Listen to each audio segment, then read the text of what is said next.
민주당의 일부 의원이 이재명 대표가 기소가 되기 전 이 대표의 사법 리스크를 적극적으로 막아주기 위해서 이 대표의 방탄을 위해서 선거법 개정안을 발의했던 것으로 드러나서 논란이 일고 있습니다. 해당 법안을 대표 발의한 의원은 바로 장경태 의원인데요. 먼저 과거 남다른 친문을 과시했던 두 사람의 모습부터 보겠습니다.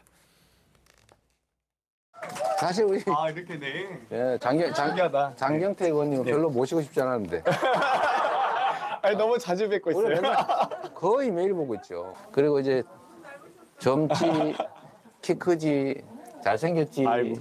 말 잘하지. 막 어느 면에서나 저한테 앞서기 때문에 뒤로, 이제 됐습니다. 네. 뒤로.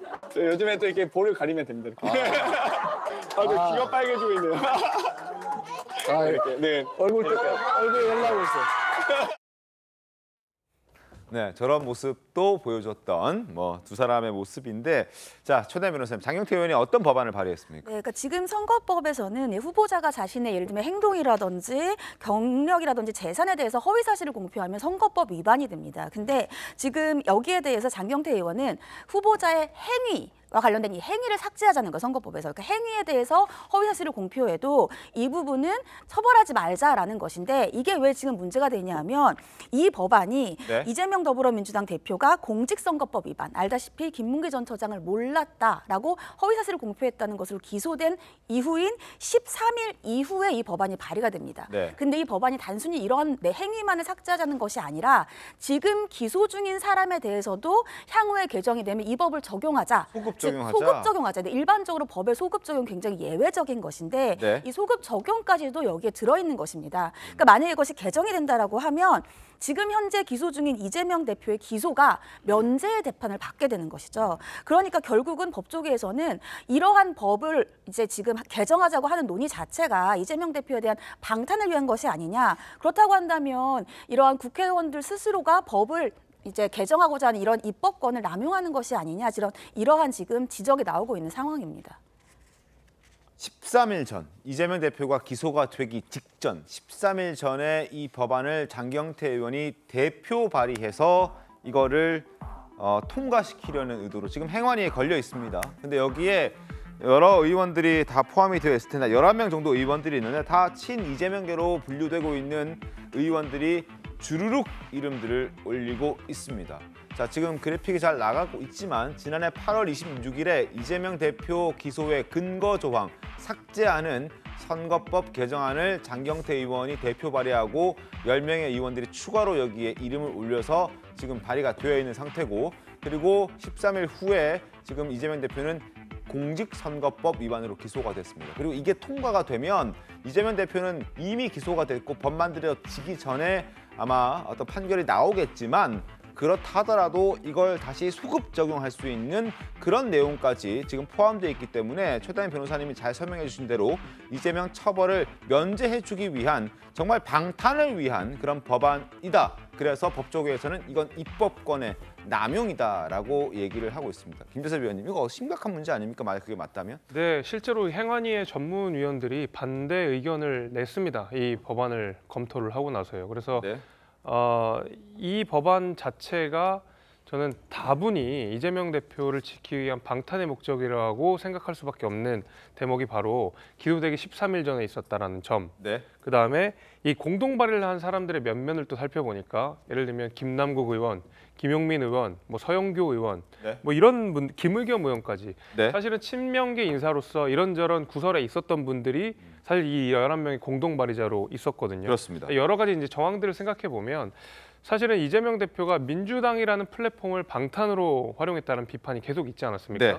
체포동의안을 부결시키는 과정에서 이런 식으로 입법을 통해서 또 이재명 대표를 방탄하겠다라고 하는 것은 민주당을 넘어서 국회 전체를 이재명 대표의 방탄수단으로 사용하겠다라는 말밖에 좀 들리지 않거든요. 저는 그래서 이 법안이 실제로 행안위에서 반대 의견이 있었던 만큼 저는 정의당에서도 이 법안에 동의하기 어려울 거라고 생각하고요.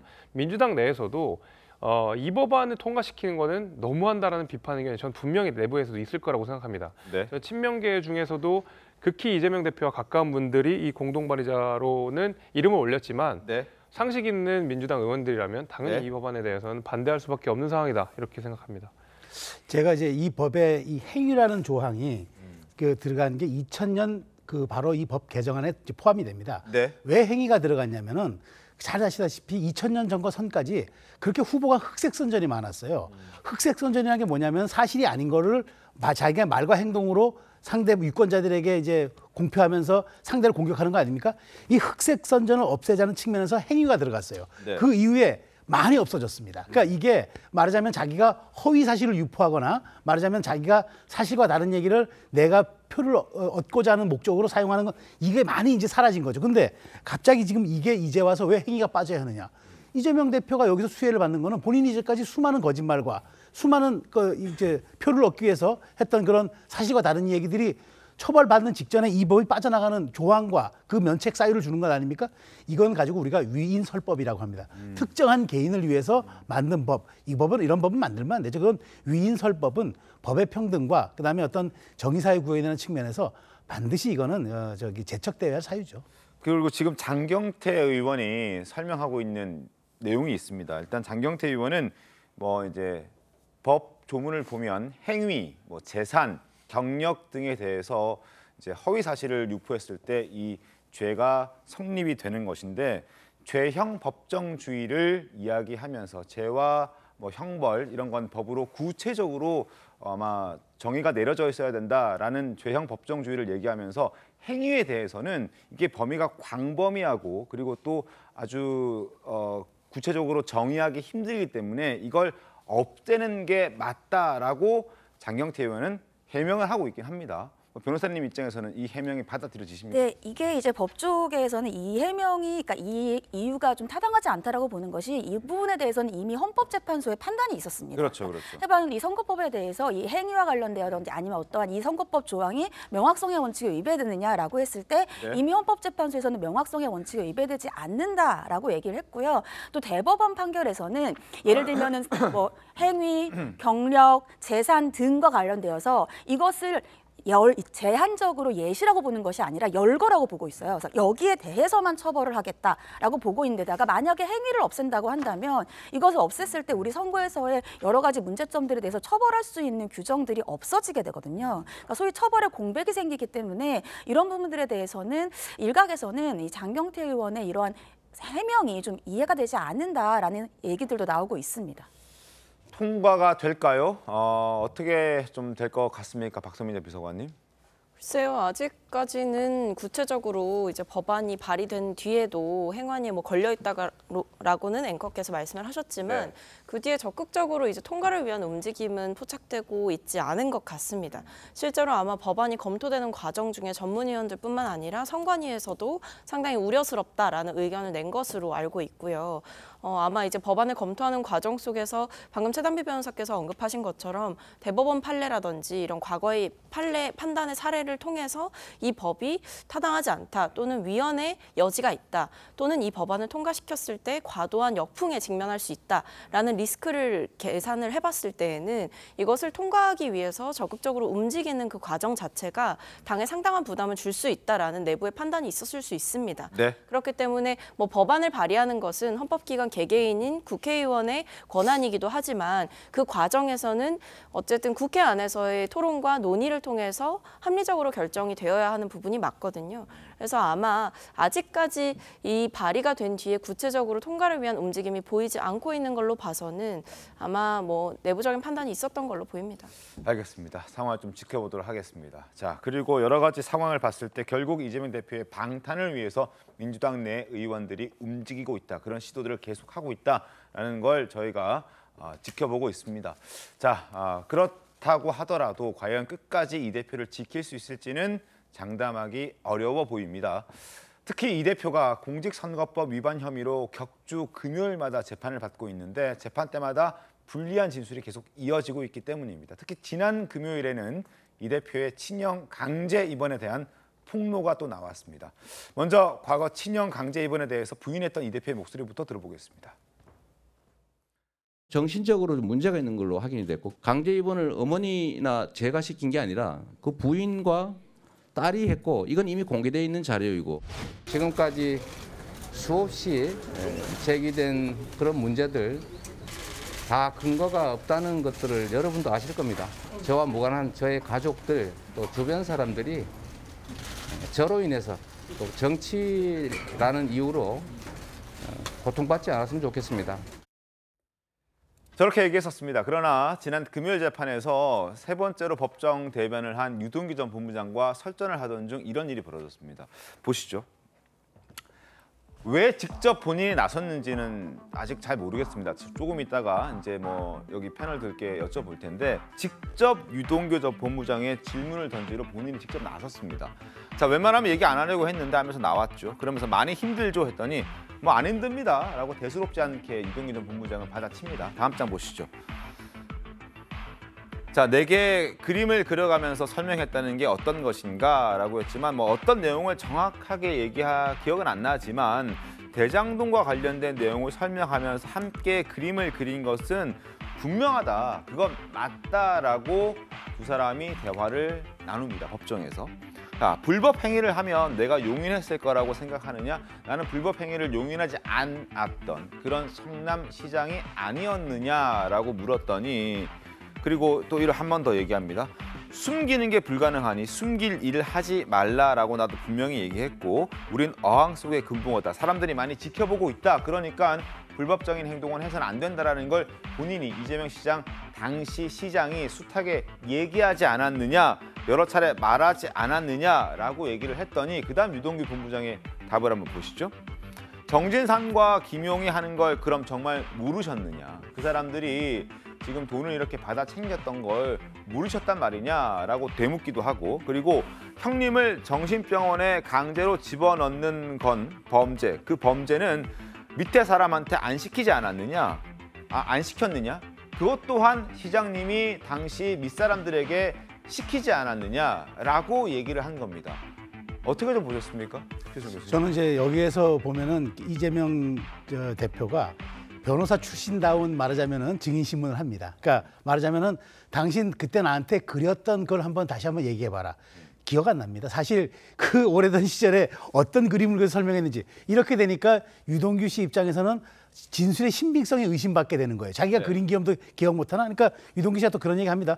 정확하게 기억 안 나지만 대충 이런 취지를 했던 건 기억난다는데 지금 제가 보면 이재명 대표가 증인신문을 하는 과정에서 놓고 봤을 때 굉장히 말하자면 유동규 전 본부장이 진술이 애매한 부분만 골라서 이렇게 갑니다. 그러니까 유동규 본부장이 거기서 지금 제가 보기에 매우 화가 나고 또 배신감도 다시 한번 느꼈던 것 같아요. 그러니까 여기에서 가장 물론 법원에서 무죄 판결을 받았지만 가장 아킬레스건인 친형이 이번 당신 시킨 거 아니냐. 그건 그때 우리 측근들이 다 아는 사실이다. 그다음에 거항 속의 금붕어라고 범죄 사실 숨기지 말라고 레토릭상 그러니까 말하자면은 공식적인 자리에서는 얘기했겠지만 정말 김용과 정진상 했던 걸 모르냐? 그러니까 이런 식으로 얘기하면서 저는 이재명 대표가 증인신문 나갈 때마다 이런 전략으로 계속 할 거라고 봅니다. 그러니까 유동규 전 본부장이 정말 입증하기 어려운 이야기들을 자꾸 캐물으면서 유동규 전 본부장의 진술을 약화시키고 본인이 갖고 있어서 어떤 말하자면 본인이 더 결백하다는 걸 입증하려고 할 텐데 제가 보기엔 여러분 그럴수록 유동규 전 본부장의 배신감과 분노는 더 타올라가지고 어쩌면 재판에서 우리가 또 상상하지 못하는 또 추후 진술들이 나올 가능성이 좀 높다고 봅니다. 김재섭 위원님, 왜 본인이 직접 나서서 이런 질문들을 던지고 했을까요? 이재명 대표를 말씀하시는 거죠? 네네. 이재명 대표도 억울한 게 많다는 것 같아요. 유동규 씨를 향해서. 네. 그러나 이제 객관적인 정황이나 이제 유동규 씨의 이야기들이 사실은 앞뒤 내용을 쭉 살펴보면은 꽤 신빙성이 있는 내용들이거든요. 근데 이재명 대표는 끝까지 혐의들을 부인하고 있는 상황이고 유동규 씨만 입장을 내고 있는 상황이기 때문에 자기도 유동규 씨의 말이 틀리고 내 말이 맞다라는 이야기를 하고 싶었던 모양입니다. 그러면서 이제 힘들지 않느냐는 이야기를 던지면서 이야기를 풀어갔던 것 같은데 제가 생각하기에는 본인이 갖고 있었던 감정을 유동규 씨한테 투영해서 던진 것 같아요. 본인 실제로 이 사건을 대하는 본인의 심정이 어렵고 힘들다 보니까 오히려 이제 유동규 씨에게 힘들지 않느냐라는 이야기를 한 것 같고요. 저는 제가 재밌게 봤던 대목은 유동규 씨가 우리 자막에서도 나오지만 시장님이라고 이야기를 하지 않습니까? 밑에 사람 안 시켰어요, 시켰잖아요, 시장님. 저는 이 얘기가 유동규 씨가 가진 어떤 마음 같은 것들이 반영됐다고 보는데 유동규 씨 입장에서 굉장히 억울한 상황 아닙니까? 본인이 말하자면 본인이 주장하는 바에 따르면 이재명 대표가 시켜서 이런 일들을 했었던 거고 대장동 설계도 결국 이재명 대표가 했다라는 건데 결국 그 혐의를 모두 다 본인이 짊어지고 가야 되는 상황이고 이재명 대표와 민주당은 유동규 씨가 이상한 사람이다. 저 사람 말 믿을 수 없다라고 시종일관 이야기하고 있는 상황이거든요. 그래서 그 당시에 과거로 회귀를 해서 이재명 대표를 맞이한 그 유동규 씨는 시장님이라는 말이 저절로 튀어나왔던 것 같아요. 그 둘 사이의 어떤 관계 같은 것도 충분히 유추를 할 수가 있었던 것 같고 그래서 본인이 과거에 이재명 대표를 위해 일했던 그 시점으로 돌아와서 본인의 억울함을 이재명 대표에게 토로했던 거라고 저는 생각합니다. 그래서 시장님이라는 말이 절로 나온 것이 아닌가 생각하고 이재명 대표는 거기에 대해서 이제 반박하기 위해서 이런저런 이야기를 하고 있지만은 결국 이제 법정에서 따져질 일인 것 같고 지금 유동규 씨가 하는 이야기들, 제기하는 의혹들이 상당 부분 신뢰가 있기 때문에 아마 법정에서도 유념해서 그 양쪽의 입장을 들을 거라고 봅니다. 저는 유동규 씨의 진술이 오히려 신뢰도를 많이 잃고 있다라고 판단을 합니다. 실제로 저 공방이 있었던 법정에서 무슨 일이 있었냐면 유동규 씨가 계속해서 위례 신도시 사업 관련해서 고 김문기 처장과 함께 성남시장이던 이재명 대표에게 직접 보고를 했다라는 진술을 여러 차례 합니다.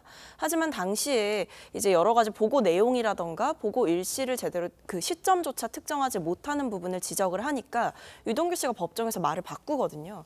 갑자기 계속해서 그동안에는 김문기 처장과 함께라는 말을 강조해서 진술을 하다가 이 지적이 들어오자 김 처장과 같이 보고하러 갔는지 명확하지 않다라고 진술을 법정에서 바꾸게 됩니다. 그러자 이재명 대표는 왜 그렇다면 김문기하고 했다라고 확실하지 않은데도 계속해서 그런 방식으로 진술을 하냐 답답해서 물어본다라고 이렇게 직접 이야기를 했고요. 그러자 이제 재판관도 이 상황을 지켜보다가 유동규 씨의 진술의 신빙성에 대해서 지적을 합니다. 실제로 증언이 좀 왔다 갔다 가기는 한다. 좀 이런 부분에서 진술이 좀 흔들리고 있다라고 좀 이런 부분을 지적하기 때문에 유동규 씨가 여러 이야기를 쏟아내는 만큼 본인이 정확하지 않은 이야기 또는 책임질 수 없는 이야기를 한다면 이 부분은 법적으로 분명히 책임을 묻게 될 것이다. 저는 그렇게 생각합니다. 네, 저는 이재명 대표가 전날 직접 증인 신문을 하고 싶지는 않았을 거라고 생각을 해요. 왜냐하면 관심이 집중되기 때문에. 하지만 본인이 그것을 함으로써 저는 전날이 반전의 날이었다고 생각을 합니다. 저는 저 증인 신문으로 인해서 이재명 대표에게는 상당히 지금 유리한 고지에 올라섰다라고 생각을 하고요. 이재명 대표가? 네, 왜냐하면 이재명 대표가 사실은 본인이 그날 사정을 가장 잘 알죠. 변호인은 대리인에 불과하고요. 그러니까 본인이 직접 신문을 하는 것이 가장 효율적입니다. 그런데 여기에다 더해서 유동규 씨가 거기에 대해서 말씀하신 것처럼 진술이 신빙성을 잃을 정도로 왔다 갔다 했다라고 법관에게 심증을 불러일으킬 수 있는 가능성이 있었고 그러면 이 부분 선거법 위반뿐만이 아니라 다음 대장동이라든지 여러 가지에서 유동규 전 본부장의 진술이 신빙성을 잃을 가능성이 있거든요. 근데 저는 여기에 더해서 유동규 전 본부장이 여기에서 예를 들면 좀 감정적으로 친형 강제입원을 시키지 않느냐 이런 부분들이 어떻게 보면은 새로운 사실을 얘기했다라면 모르지만 이미 다 알려진 사실을 얘기를 함으로써 두 가지일 수가 있는데요. 본인이 예전의 진술을 부인해서 지금 현재 적극적인 검찰 협조의 진술로 바꾼 동기가 될 수도 있지만 오히려 나쁜 얘기들을 이재명 대표를 향해서 쏟아내는 것과 같은 동기로 보일 수도 있거든요. 그렇기 때문에 이것이 조금 더 본인의 감정을 좀 더 컨트롤해야지만은 유동규 전 본부장의 입장에서는 본인의 진술의 신빙성을 확보할 수 있을 거라는 생각이 들었습니다. 알겠습니다. 뭐 여러 가지로 해석들이 상당히 좀 엇갈리는 그런 상황인데 이재명 대표 재판 이제 뭐 어느 정도 마무리가 되어 가지 않을까 싶은데 결과를 좀 기다려 보도록 하겠습니다.